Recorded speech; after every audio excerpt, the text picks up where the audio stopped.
Olá a todos vocês. Bom, gente, eu venho fazer mais um vídeo, como sempre um pouco mais rápido, e volto. Esse vídeo que eu vou fazer, como outros que eu venho fazendo, é para que cada um tire suas devidas conclusões, tá certo?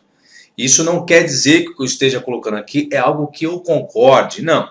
Simplesmente estou colocando alguns conteúdos que eu obtive de informação, e aí cada um é um ser pensante, cada um de vocês, dos senhores, pode tirar suas devidas conclusões concernente ao conteúdo que será exposto. O que eu vou estar colocando é algumas informações que eu obtive do Concílio de Nicéia e eu queria colocar para vocês algumas informações que as pessoas têm alguns pontos de vista aí diferentes e divergentes e cada um pode tirar suas devidas conclusões, ok? Bom, a maioria dos escritores cristãos da atualidade suprimiu a verdade sobre o desenvolvimento do cristianismo e ocultaram os esforços de Constantino para obter o caráter vergonhoso, para conter, de Constantino para conter o caráter vergonhoso dos presbíteros, que agora são chamados pais da igreja. Tá aqui as bibliografias, tá?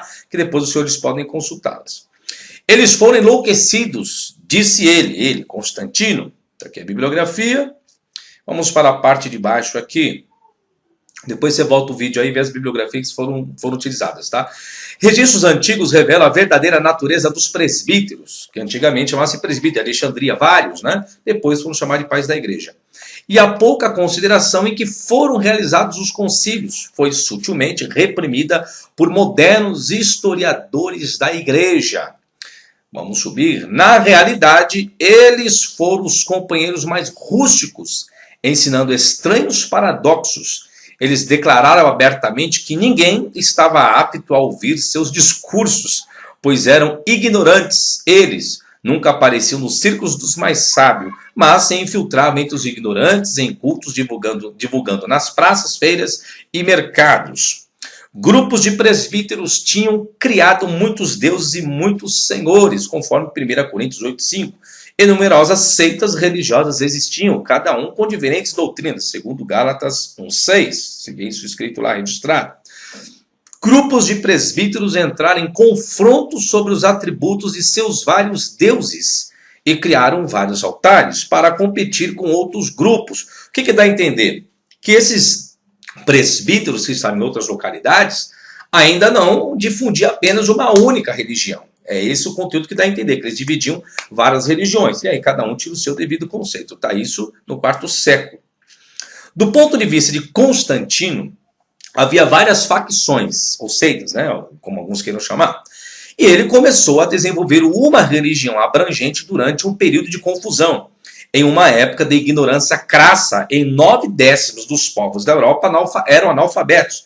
Isso foi apenas um dos problemas de Constantino, com o problema cultural da nação toda.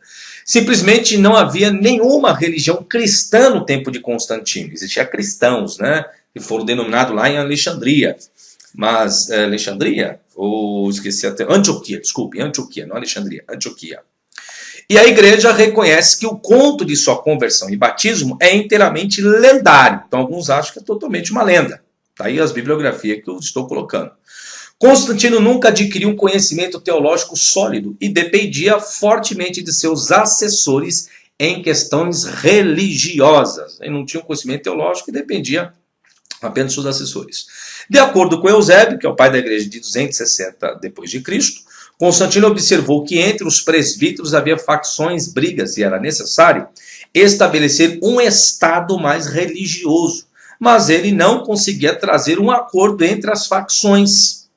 Seus conselheiros avisaram que as religiões dos presbíteros tinham que ser destituídas com fundamentos e que precisava estabelecer uma de forma oficial.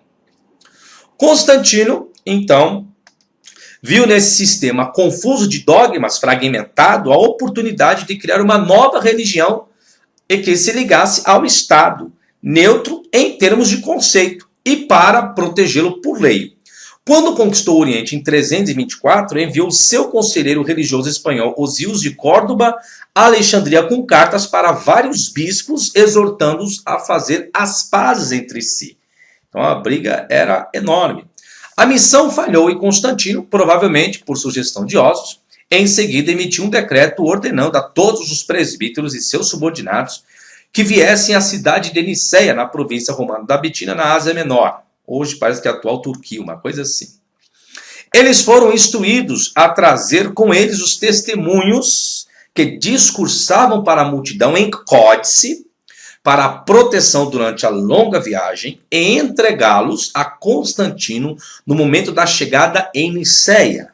Seus escritos totalizaram ao todo 2.231 pergaminhos e contos lendários de deuses salvadores, bem como um relatório das doutrinas discursadas por eles. Então Constantino queria tudo quanto era informação para saber que briga que era, né?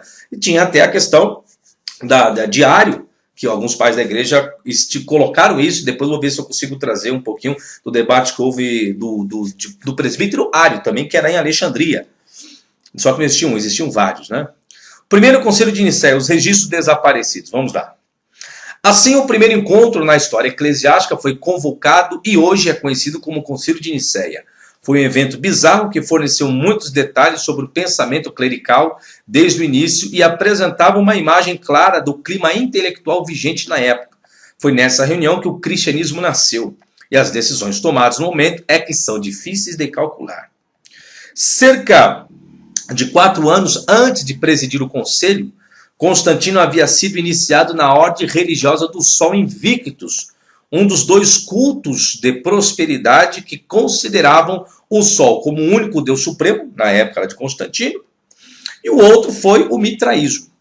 Por causa de sua adoração ao Sol, ele instruiu Eusébio a convocar a primeira das 3 sessões no solstício de verão, em 21 de junho de 325, onde o dia parece que se prolongava, né?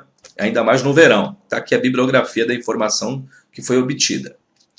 De acordo com os registros, Eusébio ocupou a primeira cadeira à direita do imperador e proferiu o discurso inaugural em nome do imperador. Não houve presbíteros britânicos no conselho, mas muitos delegados gregos e também 70 bispos do Oriente. Outros representaram a África, outros a Ásia, e pequenos números vieram de outras áreas. Foi nessa assembleia, com tantas ramificações representadas, que um total de 318 bispos, sacerdotes, diáconos, subdiáconos e exorcistas se reuniram para debater e decidir sobre um sistema de crença unificado, que englobava apenas um Deus. Apenas um Deus. Essa era a discussão. Fosse geral para toda a nação.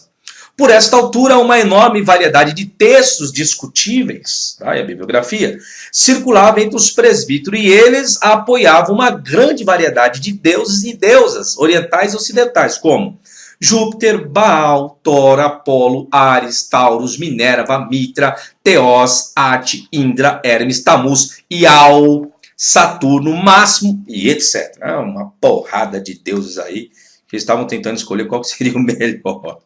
A intenção de Constantino em Nicéia foi a criação de um Deus totalmente novo para o seu império, que uniria todas as religiões sob uma divindade. Os presbíteros foram convidados para debater e decidir quem seria o novo Deus. Os delegados discutiram entre si, expressando motivos pessoais para a inclusão de determinados escritos que promovessem os traços mais delicados de sua própria divindade especial. Então, cada um escolheu o seu. Ao longo da reunião, deixa eu subir um pouco. Ao longo da reunião, alguns uivavam e o debate se tornava mais acalorado. E os nomes dos 53 deuses foram apresentados para discussão. Vamos subir aqui. Constantino era o espírito dominante em Nicéia, e ele finalmente decidiu por um novo Deus para eles. Ele determinou que o nome do grande deus druida, Esos, com H, não com J, Jesus, que o J vem posteriormente, deveria ser juntado com o deus oriental Krishna. Aí alguns acreditam que Krishna, que em sânscrito é Cristo, mas nem todos concordam com isso. Então está aqui para cada um dos senhores tirar as devidas conclusões, tá? E assim, Esos Krishna, ou Jesus Krishna, seria o nome oficial do novo deus romano. A votação foi realizada e ambas as divindades se tornaram um deus. Um novo deus foi proclamado e oficialmente ratificado por Constantino. Vamos falar um pouquinho dos evangelhos. Constantino então instruiu Eusébio de organizar a compilação de um conjunto uniforme dos novos escritos, desenvolvidos a partir dos aspectos primários dos textos religiosos submetidos ao conselho. Então, o que foi decidido no conselho deveria padronizar. Suas instruções eram: examinai-vos estes livros, e tudo que for bom neles, que mantenham, mas tudo que for mal, seja rejeitado. O que é bom em um livro, unir-vos com os outros que sejam também, né? Então, unificar, tal do Novo Testamento, né? E será a doutrina do meu povo, que eu recomendo a todas as nações, e assim não haverá mais guerra por outras religiões. Torna-o surpreendente, disse Constantino, e os livros foram escritos em conformidade daquilo que ele solicitou, né? Isso aí está na Vida de Constantino, volume 4, página 36 ao 39, tá bom? Constantino acreditava que a coleção de mitos uniria as outras religiões sob uma história representativa. Eusébio, que é o pai da igreja, então solicitou aos escribas produzindo 50 cópias, escritas em pergaminhos de forma legível e de uma forma portátil que pudesse se locomover com aquele material. E os escribas realizaram sua arte, também está na Vida de Constantino, volume 4, página 36. E eles eram os novos testemunhos. E estas são a primeira menção, em 381, do Novo Testamento no registro histórico. Aí que surgiu praticamente o Novo Testamento, vamos dizer assim, fechado, né, os livros, né? Não o cânon, porque o cânon foi em 363, mas já estava ali já o processo. Com as suas instruções cumpridas, Constantino então decretou aos presbíteros que os manuscritos mais antigos, não oficializados por ele, fossem queimados. E declarou que se encontrasse com qualquer homem algum manuscrito antigo, que seria cortado os seus ombros, ou seja, decapitado, tá? Isso se vê que os escritos dos presbíteros anteriores ao Concílio de Nicéia não existem mais, com exceção de alguns fragmentos que sobreviveram. Apenas isso. Alguns registros sobreviveram e eles forneceram implicações alarmantes, alguns que sobreviveram, para os documentos antigos da igreja. Dizem que o Concílio de Nicéia terminou em meados de novembro de 326, enquanto outros alegam que a luta para estabelecer um Deus era tão forte que se estendeu para 4 anos e 7 meses, desde o seu início em julho de 325. Vamos continuar. Registros históricos revelam que houve um alto interesse em criar o cristianismo. Algumas bibliografias trazem isso, né? Mas aí cada um tira suas devidas conclusões. No entanto, não foi chamado cristianismo até o século XV, é o que alguns acreditam, está aqui a bibliografia. Ao longo dos séculos seguintes, novos testemunhos de Constantino foram interpolados e adicionados em outros escritos. A Enciclopédia Católica que traz esse registro aqui. Católica ainda, né? Deveria defender, né? Não colocar, mas sei lá, né? Por exemplo, em 397, João Crisóstomo, conhecido como Boca de Ouro, reestruturou os escritos de Apolônio de Tiana, um sábio do primeiro século, e o inseriu como parte do Novo Testamento. O nome latinizado de Apolônio é Paulus, e hoje a igreja chama os escritos das epístolas de Apolônio de as epístolas de Paulo.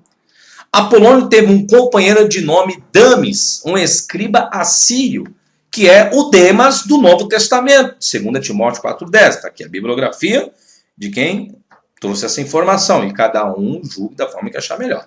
A igreja admite que as epístolas de Paulo sejam falsificações, dizendo: mesmo as epístolas genuínas foram interpoladas para dar peso às opiniões pessoais de seus autores. Enciclopédia Católica, volume 7, página 645. Da mesma forma, Jerônimo declarou que os Atos dos Apóstolos, o 5º livro do Novo Testamento, também foi falsamente escrito. Está aqui a bibliografia da carta de Jerônimo, tá? E a carta dos pais, está aqui o volume e a página. Bom, senhores, está esse vídeo aqui que eu fiz, eu prometi que traria um conteúdo sobre a carta, sobre o que aconteceu no Concílio de Nicéia. O conteúdo aqui, cada um julgue as informações. Está aqui para cada um também pesquisar. se o conteúdo aqui exposto confere ou não, ou se outras pessoas têm outros argumentos, né, outros fundamentos que possa ser contra esse conteúdo. Então está aqui para os senhores pensarem. Então, vocês podem ver que eu estou fazendo vídeos para os senhores pensarem. Não estou afirmando nada aqui. Mas eu estou colocando o que existe hoje no mundo, que talvez vocês nunca ouviram. Então, peguem os fundamentos aqui utilizados e vejam se há realmente a veracidade disso. Mas professor, há veracidade ou não? Gente, eu não quero induzir ninguém àquilo que eu acredito ser, né? Porque eu não tenho a verdade absoluta, tá certo? Então eu quero expor conteúdos para vocês pensarem e vocês também questionarem e buscarem aquilo que vocês acham ser correto. Não quer dizer que isso tudo que está aqui seja correto para mim, mas eu quero colocar um conteúdo para fazer vocês pensarem e pesquisarem e tirarem as vossas próprias conclusões, tá certo? Muito obrigado, até a próxima e tchau, tchau.